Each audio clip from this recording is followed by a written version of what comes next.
14 de fevereiro completa um mês dessa tragédia, dessa enxurrada que deixou vários bairros destruídos em Picos e, infelizmente, 2 pessoas acabaram perdendo as vidas diante das fortes chuvas. Famílias atingidas pela catástrofe ainda tentam reconstruir o que perderam e, nesse momento, estão cobrando um auxílio do poder público.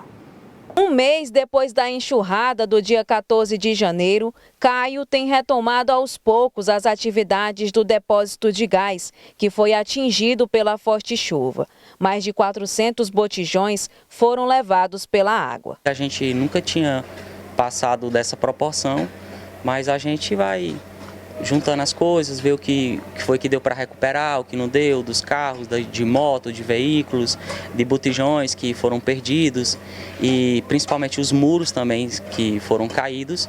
A gente vai tentando reconstruir, negociando, conversando com fornecedores para tentar aliviar um pouquinho mais para a gente reconstruir tudo novamente. O empresário já tinha vivenciado algo semelhante na enchente de 2004, mas conta que nada se compara com os estragos deixados pelas chuvas em 2025. E eu lembro que na época, acho que molhou uma geladeira e na época a água não veio com tanta força do que veio dessa vez. Na época deu para salvar as coisas, pegava o guarda-roupa, juntava, subia, suspendia os móveis. E eu lembro que na época foi mais fácil de resolver do que agora. Dessa última vez foi assim, a força da água foi de uma grande proporção. Quando eu desci do apartamento, que a minha mãe mora embaixo, ela já estava saindo de casa, eu tentei fechar os portões para poder impedir com que a água entrasse mais. Até então eu imaginava que fosse uma chuva comum, que estava chovendo na rua e a água estava entrando normalmente.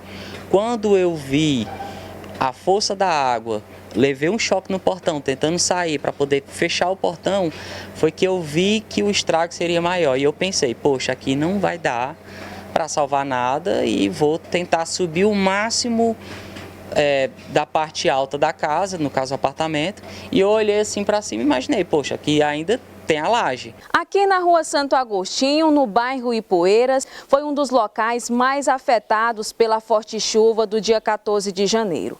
Todos os moradores tiveram que abandonar as casas. E hoje, um mês após a enxurrada, as pessoas não conseguem retornar às moradias, devido ao risco de uma nova enchente e o medo que assola essas famílias. Maria Neta, que trabalhava com pintura em tecido e crochê, ainda não conseguiu recuperar o material de trabalho e agora, na maior parte do tempo, está ociosa por não retomar a rotina que tanto amava. Perdi a casa, perdi meus móveis, tudo que tinha nela. Graças a Deus saímos com vida. Isso, em nome de Jesus, é que eu agradeço ter saído com vida. Porque naquela noite eu só pedia isso. Sair com vida daqui. A paz que eu tinha ao chegar na minha casa, essa paz eu não tenho mais.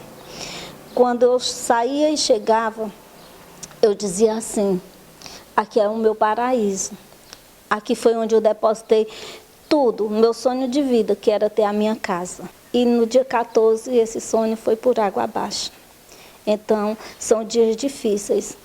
Recomeçar nem sempre é fácil. E hoje eu me vejo nessa situação. Estou abrigada na casa de irmãos, eu e a minha irmã que morava aqui do lado.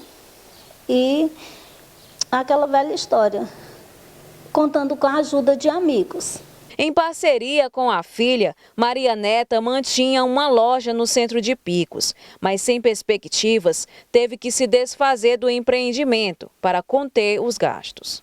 A gente pensou melhor, eu e a minha filha, vamos fechar a loja, ficar no atendimento online, porque a gente não sabe o nosso futuro. Até agora, das autoridades, a gente não tem nenhuma resposta. Eu já digo assim, já se passaram 30 dias e nada foi feito, nada. Eles só falam em cestas básicas, em doação de roupas, mas aqui para nós mesmo, da Santo Agostinho, essas ajudas não chegaram da prefeitura, chegaram de pessoas particulares, de empresários, de amigos, mas da prefeitura não chegou não.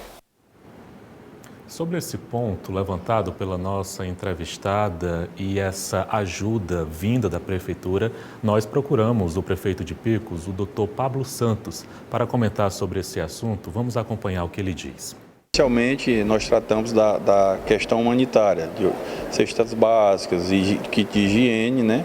Mas agora nós estamos trabalhando a questão da reestruturação dessas áreas que foram afetadas, tanto a nível do Ministério do Desenvolvimento Regional, fazendo um levantamento, que hoje são aproximadamente 40 pontos que foram atingidos, que precisam de reparos emergenciais, né? E também com o Departamento de Estradas e Rodagens, que tem feito o levantamento de obras. Por exemplo, na Rua Santo Agostinho, houve um impacto gigantesco, só que ali precisa de um projeto bem feito, um projeto de drenagem, para que não aconteça o que aconteceu recentemente. Então, eu peço aqui também desculpas e os transtornos a toda a população, mas é necessário também compreender que um projeto de infraestrutura, ele requer um determinado tempo. Mas a gente vai realmente, e temos acompanhado junto ao Departamento de Estradas e Rodagens e junto ao Ministério do Desenvolvimento Regional, essas obras para poder suprir essas deficiências acometidas pelas fortes chuvas aqui no nosso município. É importante essa resposta do poder público, da Prefeitura de Picos, para essa cobrança da população.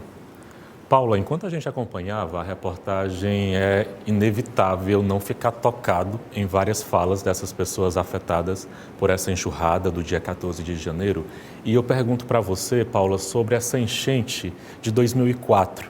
A gente sabe que tem esse período de que a população de Picos, lá em 2004, viveu algo muito parecido. Inclusive, o nosso entrevistado Caio traçava um paralelo sobre essas duas situações, da enchente de 2004, dessa enxurrada de 2025. Paula, lá de 2004, tem algo que você lembra? Na época, claro, você era pequena ainda, mas foi algo que realmente até hoje, depois de tanto tempo, ainda repercute muito, essa enchente de 2004. Eu era criança, eu residia na zona rural de Santana do Piauí, e Santana do Piauí era como se fosse um bairro de Picos. Então, muitas atividades a gente realizava aqui na cidade. Compras de mercadinho, a gente se dirigia aqui, carnes, e eu lembro que naquela época dos meus pais falarem que a gente ia ficar uma semana. Meu pai, ele vendia cereais aqui na feira de Picos, tradicional, goma, milho, feijão, e ele relatava, a gente vai ter que ficar um tempo sem ir para Picos, porque tem muita água, a cidade está debaixo d'água. A gente não tinha essa percepção do que era isso, né? Mas eu lembro também de escutar no rádio jornais falando a situação das famílias que haviam saído de casa, e realmente isso que ele fala de elevar os móveis, eu também tenho essa lembrança de várias famílias continuarem em casa ali no meio da água, mas era algo que era contornável, né? É como o entrevistado falou, a situação de 2025 ela foi muito diferente. Ela foi uma enchente devastadora, foi rápida, de forma muito rápida. Então, muitas famílias realmente não conseguiram traçar uma estratégia, porque realmente foi muito rápido. E cada ser humano ele vai reagindo de uma forma. Ao longo desses 30 dias, a gente ouviu muitas histórias. E uma história em particular, ela me tocou muito. Um morador dessa rua, ele teve a percepção de salvar a família dele, ele tinha crianças pequenas, e ele, ao perceber que a água entrava rapidamente dentro da casa dele, começando a quebrar as portas, ele disse que correu, foi dentro do quarto, pegou os filhos, colocou em cima da caminhonete dele, que ele disse que conseguiu enxergar como o ponto mais alto da casa. E ele disse que escutava os gritos da vizinha, que estava sozinha, o marido não estava em casa. E ele disse que, de forma corajosa, ele conseguiu pegar uma escada, pular, nadar na força da água e trazer a filha da vizinha, que ela estava desesperada, com medo da água, levá-las, né? A mãe e a filha. Então, assim, são muitas histórias que a gente escuta desse episódio. Em 2004, a enchente ela foi forte, teve um impacto muito grande na cidade. Só que essa de 2025, a gente tem memórias muito tristes, de perdas muito significativas. Você escutar essa mulher falar na entrevista que ela volta para casa e não sente a paz que ela sentia, isso é muito forte. A nossa casa é o nosso santuário, é algo sagrado. Então, assim, diante de um dia atribulado, de muito trabalho, de muito estresse, a gente chegar em casa é o nosso conforto e o nosso amparo. E você vê alguém falar isso e dizer que retorna para casa e não sente isso, realmente é algo muito forte. Então, você tem mais ou menos a dimensão do impacto que foi esse evento climático na vida dos picoenses, a partir dessas histórias que a gente vem retratando aqui.